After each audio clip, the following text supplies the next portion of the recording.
எல்லோருக்கும் வணக்கம். எல்லோரும் நலம்தானா? சிகரங்களை நோக்கி பகுதி 1 நேற்று நாம் வாசித்தோம். அதில் திருஞானம் தன்னுடைய கவிதைகளை தன்னுடைய அப்பா அம்மாவே மதிக்கலைன்னு வீட்டை விட்டு வெளியேறான்.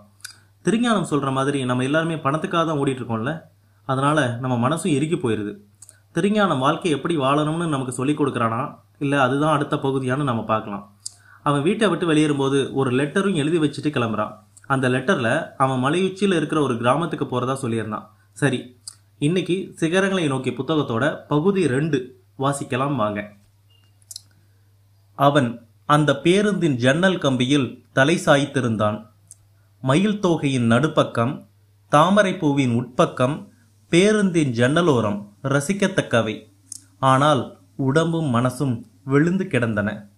கண்கள் மட்டும் தூரங்களில் தூண்டிலிட்டு கொண்டே வந்தன.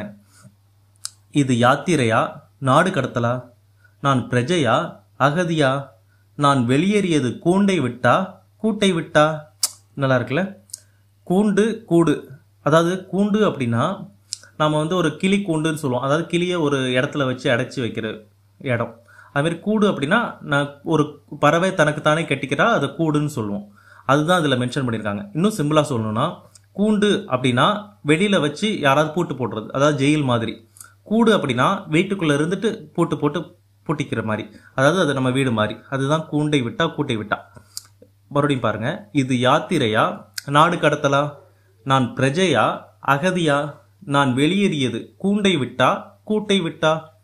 மௌனங்களின் பட்டிமன்றத்திற்கு தீர்ப்பு சொல்ல தெரியாமல் பெருமூச்சு வெளிநடப்பு செய்தது.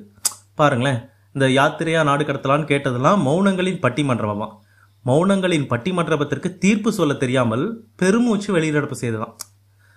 திடீரென்று ஒரு சில்லென்ற காற்று, சிறகு முளைத்த காற்று, கண்களுக்குள் புகுந்து படலங்களில் பசை தடவிய காற்று. அது உள்ளாடைக்குள் புகுந்து மயிர்கால்களில் மழை விழ வைத்த போது உடம்பும் மனசும் ஒரே பொழுதில் எழுந்து கொண்டன. ஓ, அடிவாரம் வந்துவிட்டது.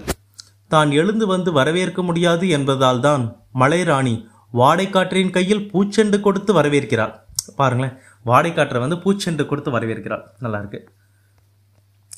மனித குடல்களைப் போல மடிப்பு விழுந்த அந்த மலைச்சாலையில் விறகு சுமந்தேறும் கர்ப்பிணியைப் போல மெதுவாய் ஏறியது பேருந்து. தரைக்கோளம் மெல்ல மெல்ல மறைந்து மலைக்கோளம் மலர்ந்தது. திருஞானம் தீட்சை பெற்றான். இதுதான் நான் தேடுவது. இதுதான் என் ஆன்மாவின் குளியல் அறை. இதுதான் என் கனவுக்குள் நான் காணும் கனவு. அதோ பள்ளத்தாக்கை மூடியிருக்கும் பச்சை மரகத பந்தல். அதோ சிறகில் மட்டும் நீலம் பூசியிருக்கும் சின்ன பறவைகளின் சில்மிஷங்கள்.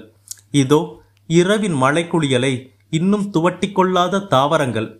எங்கோ தூரத்தில் சில்வண்டுகளின் ஜனகனமன. இது என்ன? தீக்கொழுந்தில் பனித்துளிகளா? இல்லை, தளிர்களில் மலைத்துளிகள். தளிர்களில் மலைத்துளிகள் தீக்கொழுந்தில் பனித்துளிகள் மாதிரி தெரியுது. அதோ எங்கள் பெண்களை கேலி செய்ய தங்கள் கொண்டையில் பூ வைத்த கொடிகள். ஆனால் எங்கள் பெண்களை விட கொடிகள் சீர்திருத்தவாதிகள். பூவறுத்தால் கொடிகள் புலம்புவதில்லை, மறுபடியும் பூத்து கொள்கின்றன. புரியுதா? விதவை மறுமணம் பற்றி எழுதியிருக்கார். மறுபடியும் வாசிக்கிறேன், இந்த தடவை பாருங்க. எங்கள் பெண்களை கேலி செய்ய தங்கள் கொண்டையில் பூ வைத்த கொடிகள். ஆனால் எங்கள் பெண்களை விட கொடிகள் சீர்திருத்தவாதிகள். பூவறுத்தால் கொடிகள் புலம்புவதில்லை, மறுபடியும் பூத்து கொள்கின்றன. அதோ முளைப்பாலாய் துள்ளி விழும் வெள்ளி அருவி. அடடா, ஓசைகள் இல்லாமல் ஓர் உலகம். கரியமில வாயு இல்லாத காற்று. சொற்பன கட்டணத்தில் ஒரு சொர்க்கம். நகரங்களில் வழித்தெடுக்கப்பட்ட வாழ்க்கை இங்கேதான் ஊற்றி வைக்கப்பட்டிருக்கிறதோ? கரன்சிகளுக்குள் காணாமல் போன மனிதனை இங்கேதான் கண்டெடுக்க வேண்டுமோ? அடே பழைய கௌதமா, அவசரமாய் அழைக்கிறேன் வா. என் உடம்பெல்லாம் கண்களாக கடவது என்று சபி. காண கண்ணிரண்டு காணாது கௌதமா. தன்னை மறந்த லயத்தில் திரும்பி பார்த்தான் திருஞானம். அவனையும் ஓட்டுநரையும் தவிர எல்லோரும் பாதி நித்திரையோடு பயணித்துக் கொண்டிருந்தார்கள். அவர்களுக்காக ஒரு நிமிடம் மௌன அஞ்சலி செலுத்தினான். விழிக்க மாட்டீர்கள், வியாபாரிகள் நீங்கள்.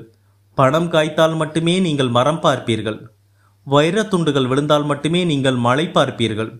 தங்கம் வழிகிறது என்று தகவல் வந்தால் ஒழிய நீங்கள் தளிர் பார்க்க மாட்டீர்கள்.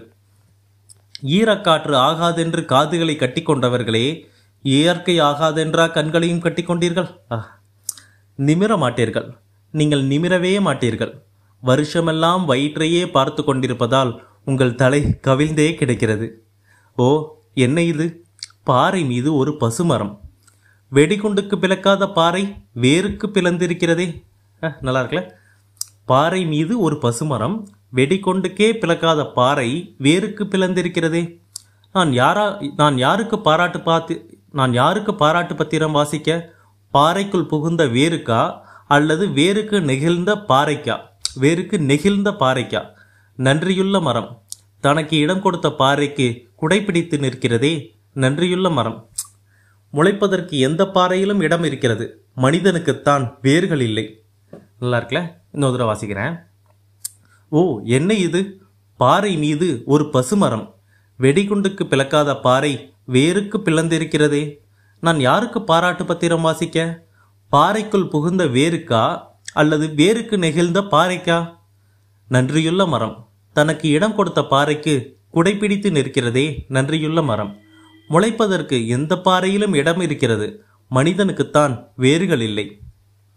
நிறுத்துங்கள், நிறுத்துங்கள். திருஞானத்தின் கூச்சலில் குலுங்கி நின்றது பேருந்து.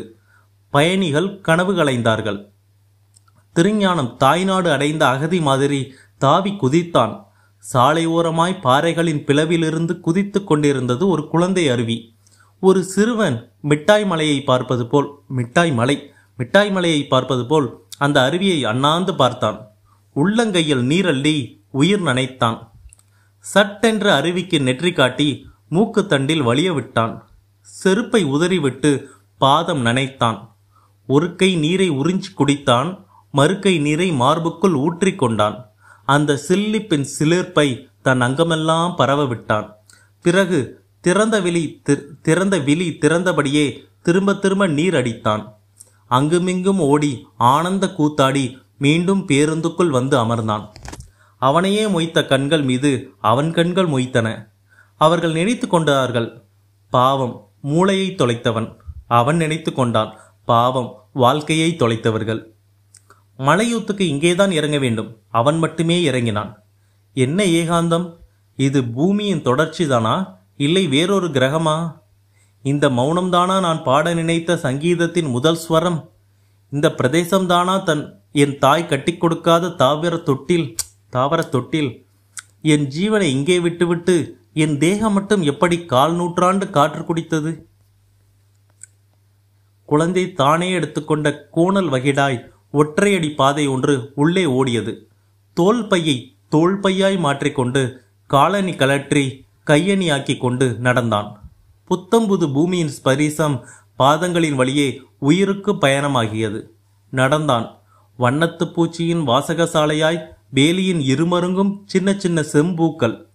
ஒரு வண்ணத்து பூச்சி தேன் குடித்த மயக்கத்தில்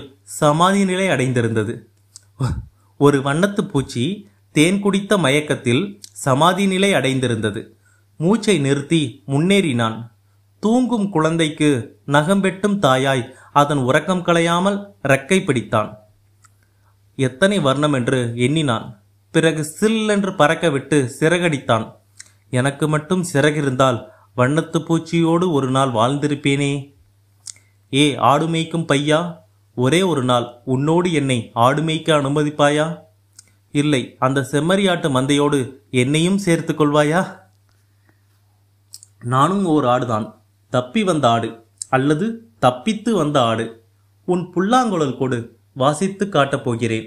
ராகத்தை அல்ல, அது சொல்லும் பாடத்தை. உடம்பெங்கும் புண்களை சுமந்து கொண்டும் புன்னாகவராளி பாடுகிறதே புல்லாங்குழல். அந்த மகத்தான பாடத்தை மனிதருக்கு சொல்லப் போகிறேன். உன் புல்லாங்குழல் கொடு. நல்லா இருக்கு. கிழங்கெடுக்க போன பெண்கள் அவனை கண்களால் அகழ்ந்தார்கள். கடந்து போனவர்கள் விசித்திர பார்வை வீசினார்கள். அவன் நடந்து வரும்போதே அவன் வருகை ஊருக்குள் பதிவாகிவிட்டது. பள்ளத்தாக்கில் மலைகள் தொட்டில் கட்டி கொடுத்திருக்கும் கிராமம் அது. நட்சத்திரங்களாய் ஒன்றை ஒன்று உரசிக்கொள்ளாத வீடுகள். இந்தியாவில் விவசாயமே சரிவுதான் என்பது மாதிரி சரிவுகளில் விவசாயம்.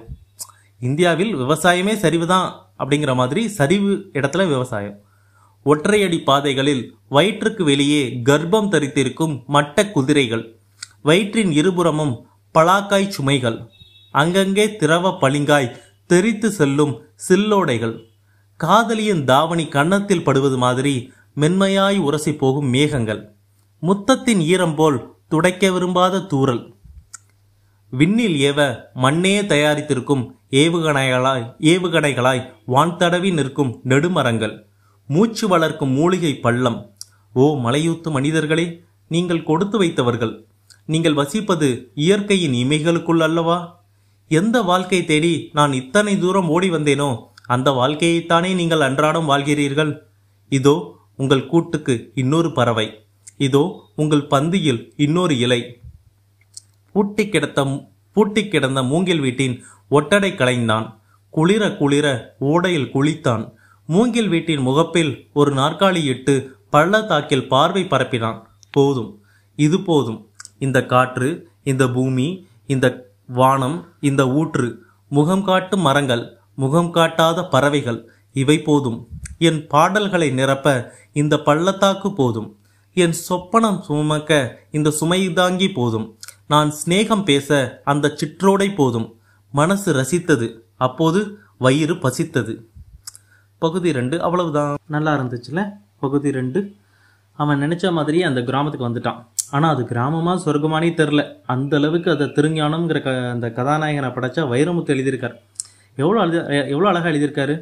ஒரு வண்ணத்து பூச்சி தேன் குடித்த மயக்கத்தில் சமாதி நிலை அடைந்திருந்ததுன்னு எழுதியிருந்தார்ல, அதே மாதிரி தமிழ் தேன் உண்ட மயக்கம் தான் எனக்கு வருது. இதே மாதிரி புக்ஸில் எனக்கு பிடிச்ச லைன்ஸ்லாம் நான் ஷார்ட்ஸ் வீடியோவில் போடுறேன். அதே மாதிரி உங்களுக்கு பிடிச்ச லைன்ஸ்லாம் கமெண்ட் செக்ஷன்லாம் போடுங்களேன், நானும் அதை ரசிப்பேன்ல.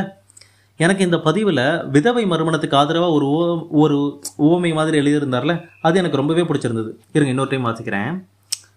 அதோ அதோ எங்கள் பெண்களை கேலி செய்ய தங்கள் கொண்டையில் பூ வைத்த கொடிகள். ஆனால் எங்கள் பெண்களை விட கொடிகள் சீர்திருத்தவாதிகள். பூ வறுத்தால் கொடிகள் புலம்புவதில்லை, மறுபடியும் பூத்து கொள்கின்றன. பாருங்களேன், நல்லா இருக்குல்ல. இதை மாதிரி உங்களுக்கு பிடிச்ச லைன்ஸ் அதை கமெண்ட் செக்ஷனில் போடுங்க. ஓகே, அடுத்த பதிவில் பார்க்கலாம். பாய்.